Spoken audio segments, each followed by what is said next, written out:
Olá, aluno! Hoje nós vamos entender agora, compreender como que a gente pode descobrir qual é o argumento de um número complexo. Mas o que é o argumento de um número complexo? É o ângulo de inclinação entre a representação gráfica ali, o módulo, né, onde a gente calcula o módulo de um número complexo com o eixo x. Então eu trouxe um exemplo aqui. Vamos imaginar que eu tenho um número complexo z igual a 2 mais 2i. Esse número complexo tem uma parte real, que é o 2, e tem a parte imaginária, que é o 2i. A gente tem a representação que o a vale 2 e o b vale 2 também. Colocando esse número complexo, representando ele de forma geométrica, aqui no plano Argand-Gauss, a gente vai ter o quê? Vai ter uma representação do 2 aqui, o encontro, então o número complexo ficou aqui, certo? Nós temos como descobrir o módulo desse número complexo, nós vimos isso na aula anterior. Então, para calcular o módulo, a gente pode fazer ou por Pitágoras, aqui calculando a hipotenusa, ou pela fórmula módulo de z é igual a raiz de a ao quadrado mais b ao quadrado. Nesse caso, como a gente tem 2 nos dois casos, né, tanto a como b, então fica assim, 2 ao quadrado mais 2 ao quadrado. Vai ser qual, então, o valor do módulo? Raiz de 4 mais 4, raiz de 8. Em alguns exercícios, quando a gente calcula o módulo, a gente chega numa raiz de número primo, e aí não precisa fazer nada. Não é o caso aqui, porque o 8, ele é possível de ser fatorado, a gente consegue fatorar o 8. Então, gente, eu gosto, né, para quem tem um pouco de dificuldade, de ir fazendo os quadrados aqui para poder simplificar. Então, é 2 ao quadrado, 4, né, vezes 2. 8 é a mesma coisa que 2 ao quadrado vezes 2. Eu não deixo 2 ao cubo porque alguns alunos que têm um pouco mais de dificuldade em matemática, eles aí não conseguem entender muito bem a simplificação. Esse ao quadrado, com essa raiz, eu posso simplificar. Já esse, como não tem ao quadrado, não. Então, ele permanece dentro da raiz. Então, raiz de 8 equivale a 2 raiz de 2. Muito bem, esse é o módulo desse número complexo. Mas e o ângulo? E o argumento? Como que eu faço para descobrir? Aí a gente vai lembrar um pouco da trigonometria aqui de um triângulo retângulo. O argumento, gente, ele fica aqui, olha, a inclinação, então, com o eixo x. Muito bem. Nós vamos ter um cateto que é oposto a esse ângulo. O cateto oposto que coincide com o valor do b. Nesse caso é 2, mas isso é válido para qualquer número complexo, certo? Nós temos também um cateto adjacente aqui, que equivale à parte real, à parte do A. Então, nós temos tanto um cateto oposto como um cateto adjacente. Muito bem. E ainda a gente tem a hipotenusa aqui, que é o próprio módulo do número complexo. Lembram o que a gente tem de relação? Qual que é o cateto oposto sobre a hipotenusa? Lembram qual a relação é essa? É o seno. Então, o seno do ângulo vai ser o cateto oposto, que é o B, sobre o módulo, que é a hipotenusa. E o cateto adjacente sobre a hipotenusa? É o cosseno. Então, o cosseno do ângulo vai ser o cateto adjacente, que é o A, sobre o módulo. Aqui eu estou representando o módulo com a letra ρ e ali com barras, né, de representação de módulo. Tanto faz, gente. Se acostumem, como cada livro traz uma linguagem diferente, é importante vocês conhecerem diversas linguagens. Então, esse ρ aqui representa o módulo de z. Tanto faz como você vai representar. Então, o seno é o cateto oposto pela hipotenusa e o cosseno, o cateto adjacente sobre a hipotenusa. Precisa toda vez fazer representação gráfica? Não, né, gente? Não precisa. Basta gravar, então, a parte do formulário. O formulário, inclusive, nas avaliações é disponibilizado para você. Tem dúvida? Ai, não lembro como é que faz? Joga ali no gráfico, representa graficamente que você vai conseguir identificar o triângulo retângulo, certo? Então, muito bem. Mas como que eu faço para descobrir qual ângulo é esse? Então, vamos substituir aqui o valor do B, o valor do módulo, para que a gente consiga determinar. Eu vou apagar aqui, que depois eu faço esse exercício, para a gente fazer desse lado de cá. Então, vejam, eu quero descobrir o seno do ângulo, que eu não sei qual é o ângulo. Eu tenho o valor do B, é 2, e o valor do módulo eu calculei já aqui, ó, 2 raiz de 2. Muito bem.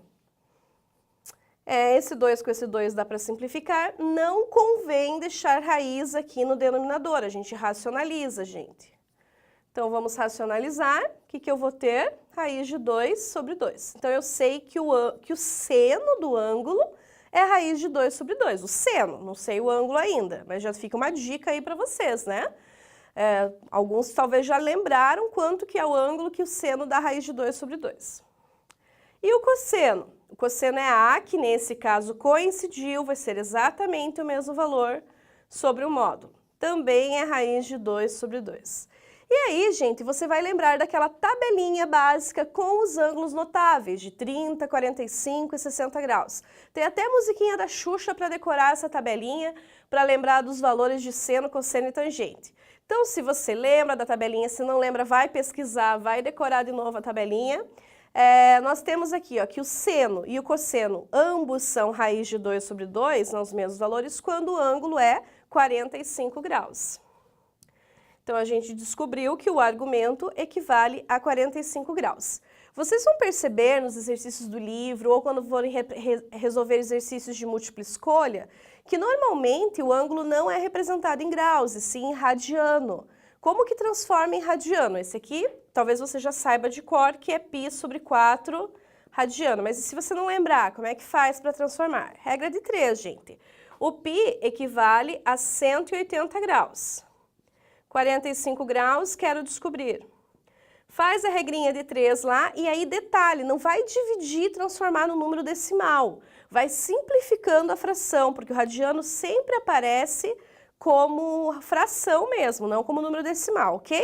Então faz a regrinha de 3 que você vai conseguir chegar e ir simplificando essa fração até chegar em π sobre 4 radiano. Eu tinha apagado o exercício e vou fazer ele aqui então, um outro exemplo agora de número complexo, para que eu faça ele e descubra qual que era o ângulo.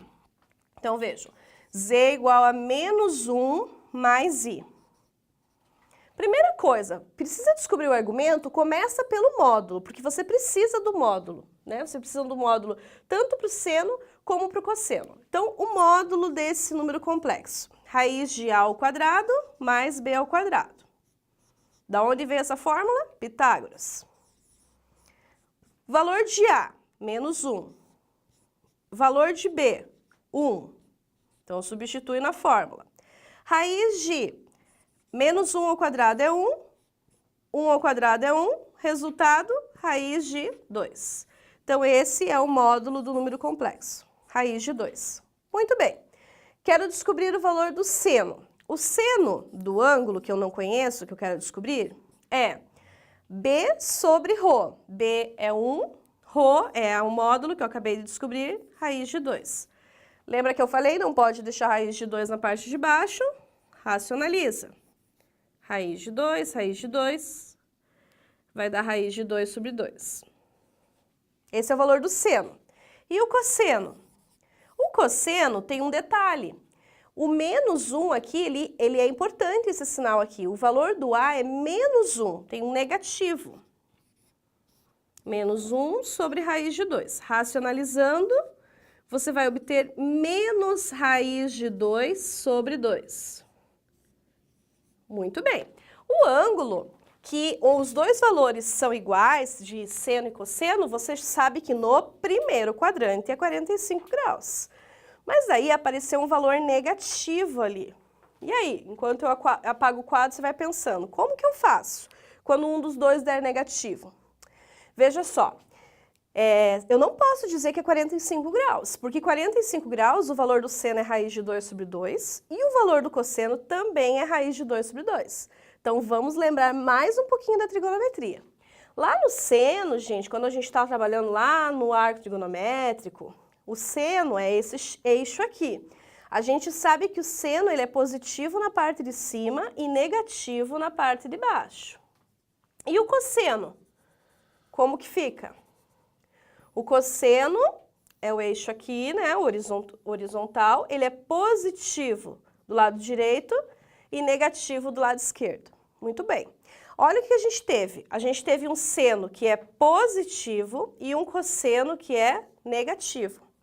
Onde que o seno é positivo, em qual quadrante, e o cosseno é negativo? Então, é ao mesmo tempo. O seno tem que ser positivo e o cosseno negativo. Se eu disser que é no primeiro quadrante, ó, aqui é positivo, mas aqui o cosseno também é positivo. Então, não deu. Agora o seno. Seno positivo, cosseno negativo. Fechou. Então, no segundo quadrante, eu tenho o que eu estou procurando. O seno positivo e o cosseno negativo. Então, eu já sei que esse meu ângulo está, com certeza, no segundo quadrante. Se você tivesse feito a representação geométrica, você já ia perceber que realmente ele fica no segundo quadrante, a representação geométrica desse número complexo. Muito bem. E como que faz mesmo para chegar nesse ângulo? Qual é o ângulo simétrico a 45 graus que fica aqui nesse segundo quadrante? Faz 180 menos 45 graus, certo? Então, o ângulo que é simétrico aqui a 45 graus, só que no segundo quadrante, é o ângulo de 135 graus. Ah, quero transformar isso em radiano. Regra de 3. Faz a regra de 3 e simplifica a fração até chegar em radiano. Então, pessoal, essa parte dos números complexos é a mais difícil, é a mais complexa. É a etapa que vai fazer com que você lembre de conceitos de trigonometria, tem que lembrar onde que o seno, cosseno é positivo, quando é negativo, tem que lembrar como que acha o ângulo simétrico. Então, requer mais estudo e dedicação mesmo. O ideal é fazer bastante exercícios. Pense, né, aqui para a gente achar o simétrico, gente, aqui é 180 menos o ângulo. Aqui é 180 mais o ângulo, e aqui é 360 menos o ângulo. Tem que lembrar desses detalhes, tem que ir gravando, né, e fazer muito exercício para quem tem dificuldade, esqueceu dessa matéria que viu lá no ensino médio, para que você consiga resolver exercícios daqui para frente. Porque a forma trigonométrica de um número complexo vai precisar tanto do módulo como do argumento. E é onde os alunos mais têm dificuldade, na matéria que os alunos mais se perdem é a parte de desenvolver aí para achar o argumento, porque requer vários conceitos de trigonometria. Então precisa praticar, ver o vídeo de novo, faz mais exercícios e eu vou trazer para vocês outros vídeos com o cálculo do argumento, para que cada vez fique mais claro e você possa compreender bem. Até o próximo, até a nossa próxima aula.